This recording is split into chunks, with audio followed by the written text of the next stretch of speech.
Hi guys, I'm Meliora. Welcome to my channel. Today we are going to talk about makeup and beauty and perfume events in particular, events in general, industry events, trade shows, get-togethers, anything that is a little bit more organized than just informal meetup in a coffee shop. So what inspired me to make this video is this beautiful little bag where I fit all of the samples of some really incredible and very known, not very known niche, like all kinds of perfume houses. All of this stuff I got absolutely free of charge when I went to Scent Explore. That was when was that? That was a while ago, I must say. It was a while ago. I actually meant to talk about my experience with Scent Explorer as it was happening and while it was happening. I made a few posts on Instagram. Many of you have seen stories and YouTube videos, kind of like, most of them are just shots of the crowd and like a more famous perfume reviewers and perfume bloggers and some like industry speakers that were invited to the event. And I'm not sure it really does justice to the casual videos that we all filmed as we were there, to really describe the atmosphere of how it really feels to be there and what kind of good and bad comes with paying the full or half ticket price.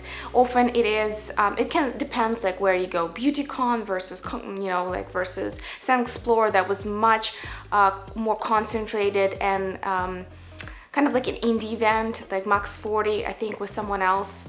They teamed up and organized that perfume kind of get together and things like that.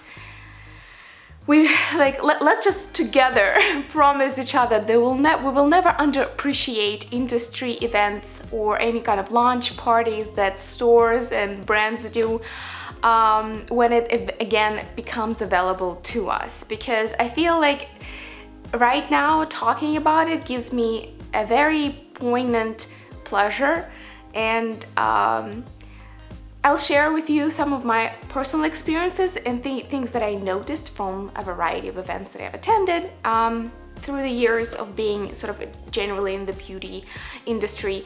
And I'll show you the goodies that I got. If you're interested, please let me know. First of all, please share your stories of going to any kind of events like that. What did you like? What you didn't like? If any of the brands catches your attention, please leave it in the comment below as well. There needs to be some very thoughtful focus on what I decide to feature in my future videos. So please let me know. I'll be kind of sharing a few points and like storylines with you, along with showing what kind of goodies can you get in an event like that. So back to Scent Explore. I think this one probably will interest you the most because it's the most kind of like true to bloggers, industry experts, kind of like special sales and by the vendors who are sponsoring the event. I think a lot of really great bloggers were there, a lot of people who are not bloggers at all. It was not really a bloggers only event. A lot of people came who just love perfumes. One thing that I noticed there when I was there is just how incredible it is, despite all the noise, despite the cacophony of smells, because everybody came smelling like something, wanting to show off their personality, which basically resulted in like it was impossible to breathe in those rooms. So that's definitely a con. But the amount of excitement of meeting people like you, people who share the same craze and the same obsession with you, the kind of the energy was palpable in the room, and that is a definite pro. If you do love something, be it perfumes, comic books or anything, just know that it's not just the merch. Yes, the merch, we will talk about the merch and all the kind of sale pitches and things like that, good and not so good ones, but just being surrounded by the crowd of people who get it, like you throw in some very niche name and there's like, oh my god, yes, I saw that sale, I saw that store, I know this name, I've met with the owner or whatever, or they reply to me on Instagram.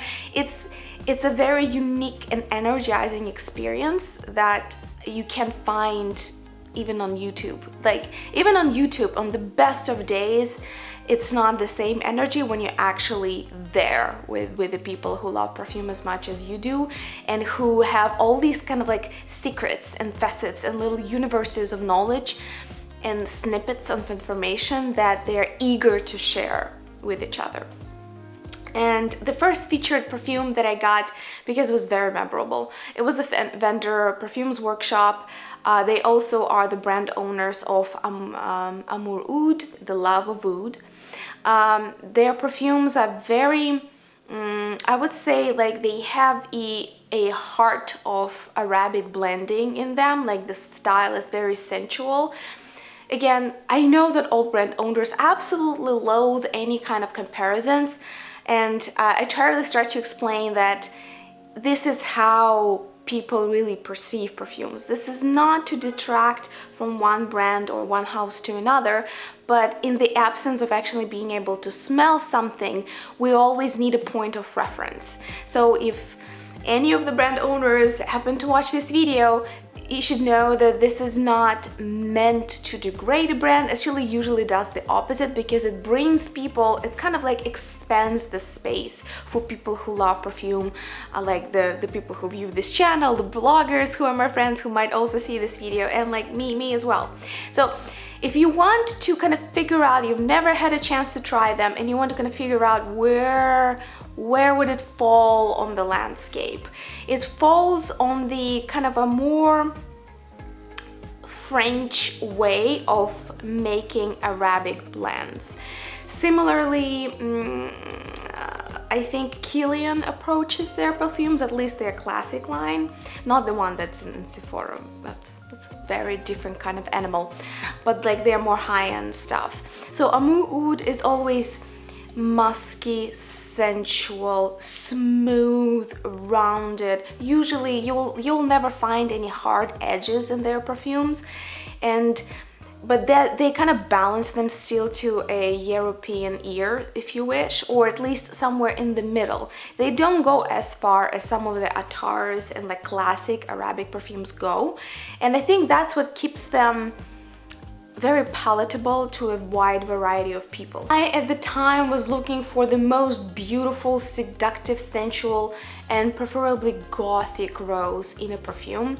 So when we started talking about it, they told me that their new release, which is very expensive, very exclusive, for those of you who like hunting down perfumes, this is like something that will be quite a noble challenge. So it's called Mysterious Rose. For those of you who are Russian-speaking guys, you'll be very proud to hear that Amour Oud considered Moscow to be one of the top 3 consumers, and like kind of like the top 3 countries in which the perfume would be released. So the official release was in Dubai, and I was told by them that the next city for the release of their like top of the shelf line, including Mysterious Rose, was Moscow. I was not surprised, why would I be? Russian women love controversial blends, Russian women love everything. It's kind of like, that's what people say about Russia, like it's the country of everything. You'll find, you know, kind of like Pacific East Tropicalia, you'll find Asian minimalism, you'll find Arabic over-the-top luxury, and you'll find really acute appreciation of clean and elegant European, kind of like more like British or French style of blending. So anyway, the Mysterious Rose, here I have, I think it's like less than, probably around 2 ml, but like every drop of it just leaves me speechless. I'm not a big fan of rose oil. Some of you probably know, like, I grew up with Bulgarian rose oil, which was dirt cheap at the time when I was in Europe. And I forever remembered it's kind of a little bit of a sour, sweet / sour smell.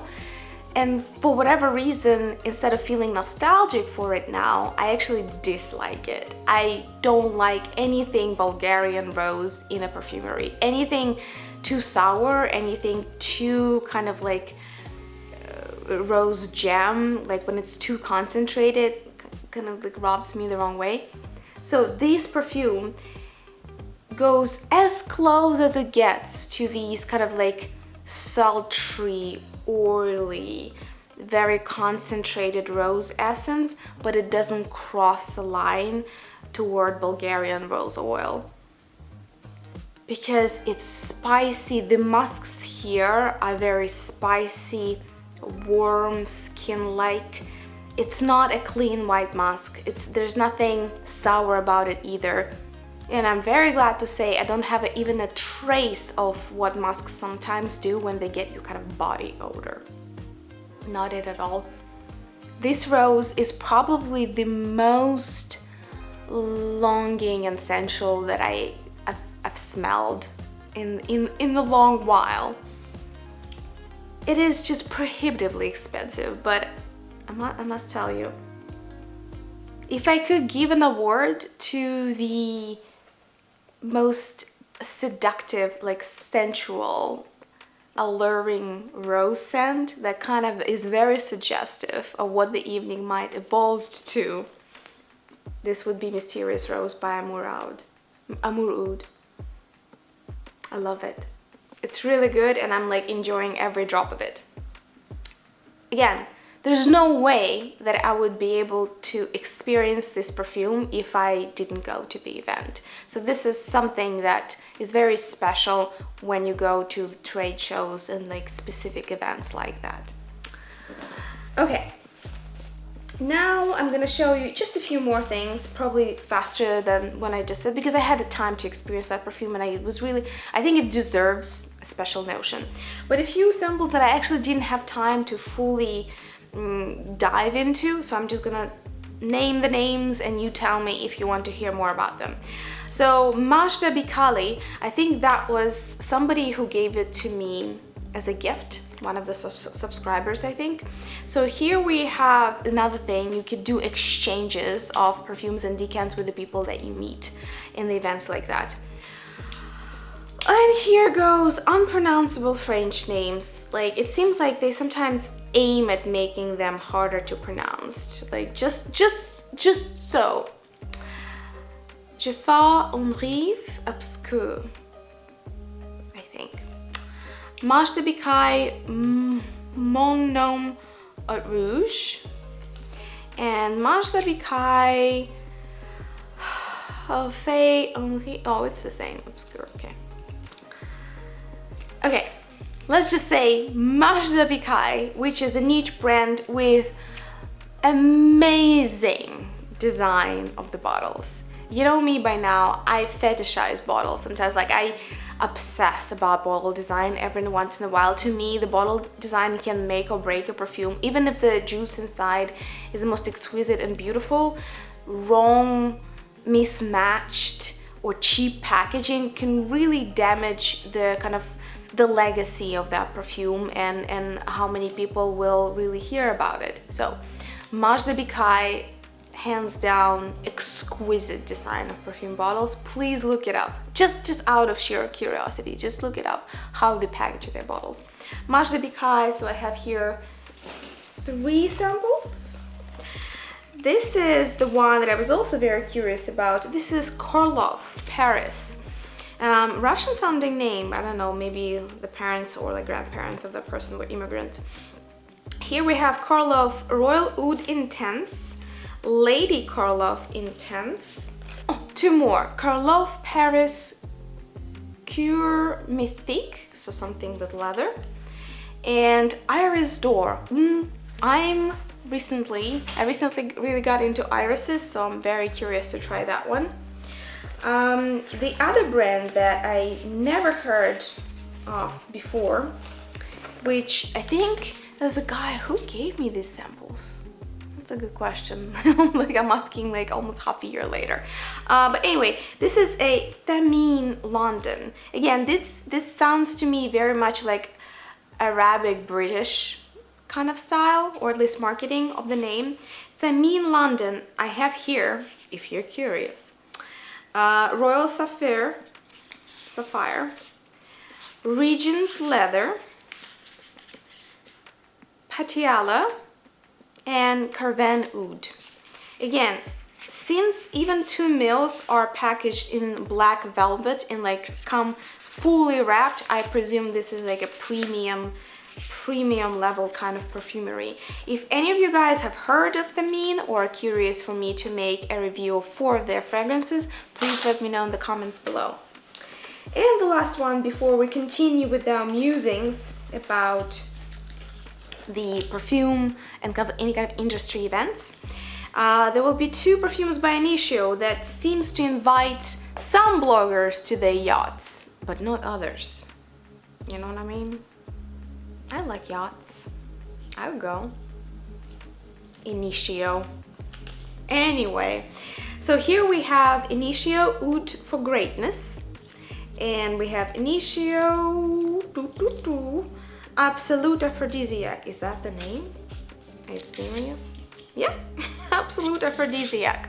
A very bold name, because we do know that aphrodisiac or like pheromone-like perfumes is 100% marketing.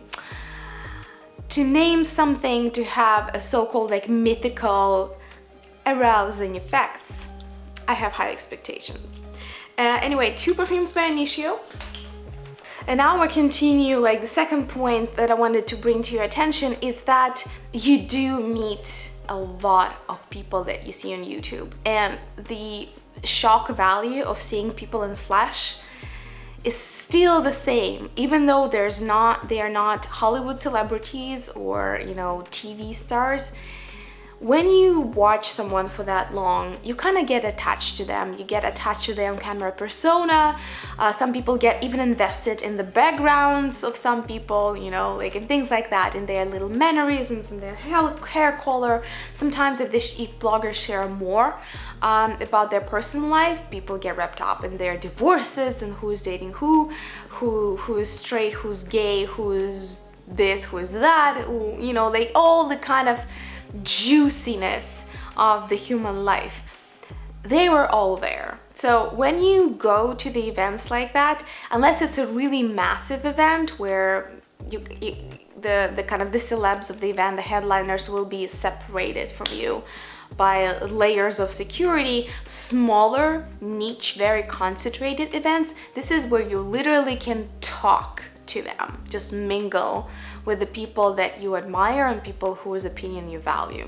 So that way I managed to rub shoulders with Jeremy Fragrance, Demi Rowing, Brooklyn's Fragrance Lover, Olde Bar, where we chatted and had amazing time. I talked to a few brand representatives and even brand owners. I had amazing chat with a guy, I forgot his name, I'm sorry, but he owns this kind of like really boutique high-end perfume store in Beverly Hills, and we kind of been chatting like what kind of things sell, what kind of customers come, what kind of people come and just buy in bulk, you know, perfumes that cost like $300 a piece, things like that. All of the kind of things that I might have had guesses, but you know, it's better to know when somebody who actually sells the perfumes tells you, like, you know, that release was crazy. This is selling like hot potato cakes. And sometimes coming up with all these kind of conspiracy theories, why this and not that, that was really fun. Not so fun thing, like we have to balance the scales, right, is that most of the time these events for the brands are the points of sales, and sometimes it causes it rubs people the wrong way. It kind of really depends on the art of selling, right? Like we all know that there is a way to sell things that leaves people happy, even more informed, even kind of feel loved and appreciated, and there is a way of kind of pushing sales on people. So the point that most of those events are, in terms of the commerciality of them, there will be a heavy push for you to buy something. And if your wallet is very limited in the kind of things how much you can spend, you have to kind of come prepared. There will be like, nobody will be holding your hand. You know, like it seems like in the modern times we expect the internet to hold our hand, to keep us informed in the best and the most accurate way, to keep us moral, to keep us happy and things like that. But at the end of the day, you know, faces change, trends change, our interests change, and the only person who can really drive impact on our behavior is us. Like ultimately we are the most impactful influence on us. I know it sounds like really banal, but it's true. So when you go to those events, expect made up sales, you know, like it really depends on the brand, but I've seen cases when prices were kind of a little bit raised, even with respect to what is a fair price on the online market. They would be raised, crossed, they would be like 50% off, and you still pay $200. You know, you should come with some kind of like basic rules of where you stop. If you do have that kind of money that you want to just kind of throw away, get your bottle signed, get your packaging signed, because if you have the money to spend, make yourself happy, make them happy, do shop as you wish. It's just if you really want to drive that kind of special feeling home, get it signed, get a card. And that's one thing that I heavily recommend to brands as well, that if you really want to drive sales home and not just stand there annoyed, which I also have seen a couple of times, hopefully not from everyone, but from a few brand representatives, they come to a trade show like this and they are visibly annoyed and almost rude that people are asking for samples and testers. This should be expected. This is what people are here to do. And you're selling a premium. Most of the brands come there to sell premium items that people wouldn't buy otherwise. So come prepared with samples. Come prepared with maybe, like, think about the budget, how much you're willing to spend. Maybe make them smaller, maybe make sachets. There's probably a way to allow people to sample your perfumes if you're already there. This is what you're there for. First and foremost is for branding. So standing there overwhelmed and angry at a mob of people, which I completely understand emotionally for the person behind the booth, but being angry, being irritated, or even saying that we don't give out samples is just the worst kind of thing you can do for your business and the worst thing you can do for your brand. If you're not giving away samples, don't go to a trade show as a vendor. Just don't. Maybe an unpopular opinion, but it just really is, the optics is horrible for that kind of behavior. Seeing how skilled some of the bloggers were at getting freebies, kind of the greed to get the better of me, and I tried asking a few booth owners for a few free samples, and to be honest, very quickly it became kind of ugly. How many subscribers do you have? I don't know. Well, what is that accent of yours? You know, like they literally just trying to say like, oh, well, I'm not sure. I think somebody once told me in an exchange, like the marketing department, we are probably not really targeting demographic like that, you know? And you're just like, what? What kind of demographic are you not targeting? Like me? Like people like me? What does it mean? So I do know that for the purpose of sheer capitalistic pragmatism, most marketing departments do have targeting. And there seem to be under impression that getting into the purse of white American women is the best and often the only way to make money.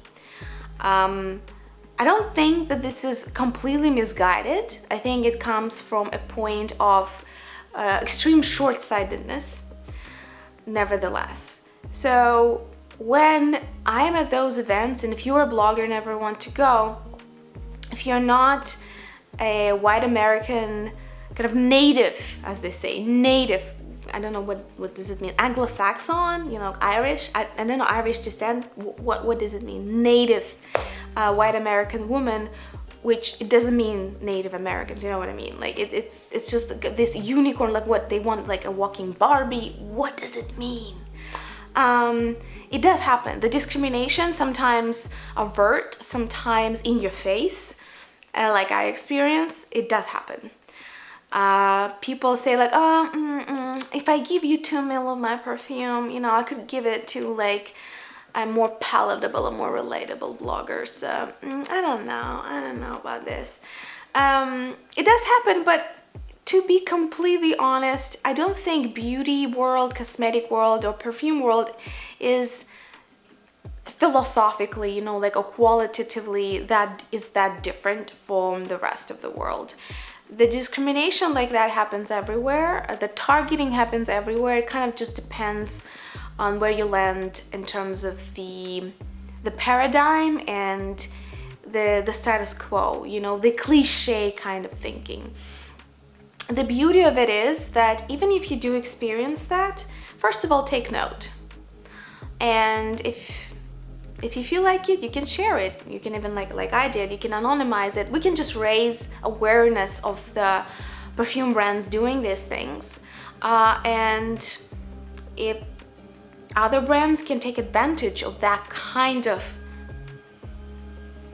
snobbery, whether it's being racial or ethnic or any other, LGBT, or I don't know, like what about me we can classify, like what kind of group do I belong to? Immigrant, otherness, like any kind of otherness, the group that is other than what marketing departments perceive as the thickest purses to get into.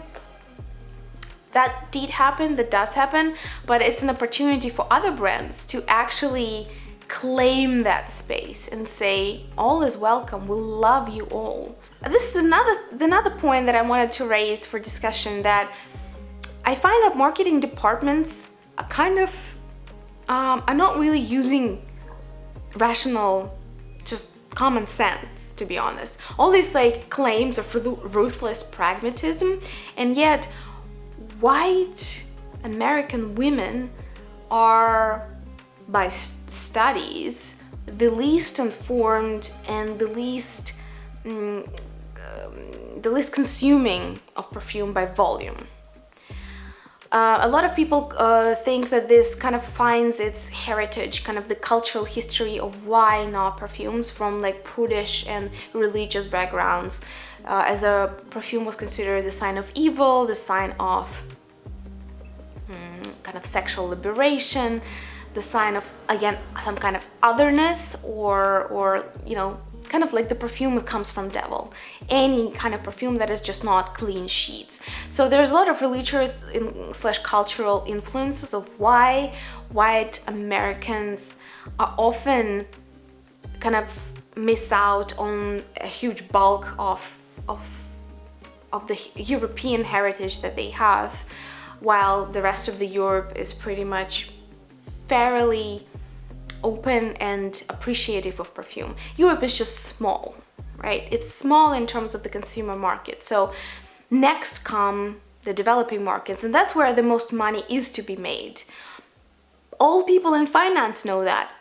Oddly enough, perfume marketing departments are completely unaware that the largest markets for perfume consumption are Middle Asia, Central Asia, which is Arabic bloc of countries, Russia, which has centuries-long history with supporting perfumery and perfume houses. Guerlain used to be a royal perfume supplier for the Russian Tsar, the Russian so-called King dynasty for a long time. So there's like so much history, so much evidence that others that are not white American women love, Latin American love for spices and for bright scents. Again, like it's almost like you name it, like any other group than white American women, you name it, will probably have more vibrant and diverse